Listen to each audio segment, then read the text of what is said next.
मैले सजिलो बाटो छोडेर अप्ठ्यारो बाटो रोजेको हुँ पार्टीमा। म 5 वर्षको निम्ति निकालिएको हुँ कांग्रेसबाट अस्ति भर्खर। त्यो विशेष महाधिवेशनमा साथीहरूले साथ नदिनु भएको भए आज म पार्टीबाट निष्कासित सदस्यको रूपमा तपाईहरुको बीचमा उभिएको हुन्थे। म आफ्नो लडाई लड्नुपर्छ, आफ्नो कर्म गर्नुपर्छ, बाँकी नियतिको हातमा छ भन्ने कुरा विश्वास गर्ने मान्छे। त्यसैले आफ्नो लडाई लडेको हुँ। सजिलो बाटो रोजेर सजिलो ठाउँमा बसेको होइन। पार्टीमा जे गरेर आएको हुँ, अहिले उम्मेदवारीका सन्दर्भमा पनि त्यही गर्ने मेरो प्रयास हो। म काठमाडौँ 4 नम्बर क्षेत्रबाट 3 पटक निर्वाचित भएको सांसद हुँ। रामकेवलजी मेरो साथी हो। मेरो क्षेत्रमा पनि मलाई अत्यन्त धेरै सहयोग गरेको अरू पनि थुप्रै साथीहरू हुनुहुन्छ जसले काठमाडौँमा पहिला मलाई मद्दत गर्नुभएको, यहाँ आउनु भएको छ। यो निर्वाचन क्षेत्रले मलाई असाध्यै धेरै माया गर्यो। एमाले र माओवादी मिलेको बेलामा सबैतिर कांग्रेस निर्वाचन हारेको बेलामा पनि मलाई शानदार ढंगले निर्वाचित गरायो। अघिल्लो स्थानीय निर्वाचनमा नेपाली कांग्रेस पार्टी सबै वडामा चुनाव हार्यो, तर मलाई यसले सबै वडामा चुनाव जितायो। प्रदेशमा मसँग चुनाव लडेको साथी जम्मा 500 मतले मात्र जित्दै गर्दा मलाई 5000 बढी मतले जितायो।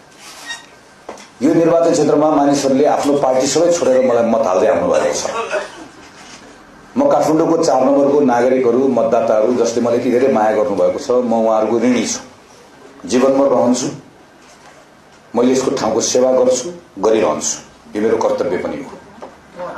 यो पटकको निर्वाचन काठमाडौँमा मलाई अत्यन्त सहज निर्वाचन थियो।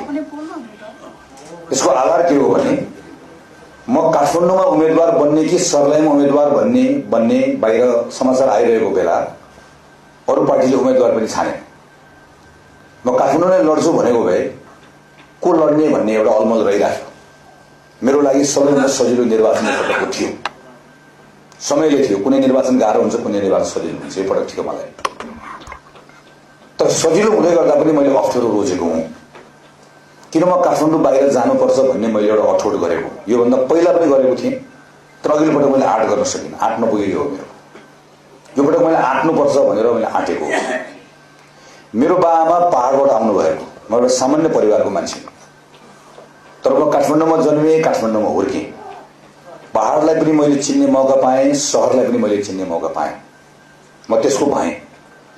मैले बुझेको कुरा के हो भने राष्ट्रिय नेता भनेको राष्ट्रिय पार्टीको नेता भएर मात्र हुँदैन, त्यसले सिङ्गो राष्ट्रको अंश आफूभित्र राख्न सक्नुपर्छ। मधेससँगको मुखको औपचारिक सम्बन्ध जोडेर मात्र हुँदैन। म नेपाली कांग्रेसको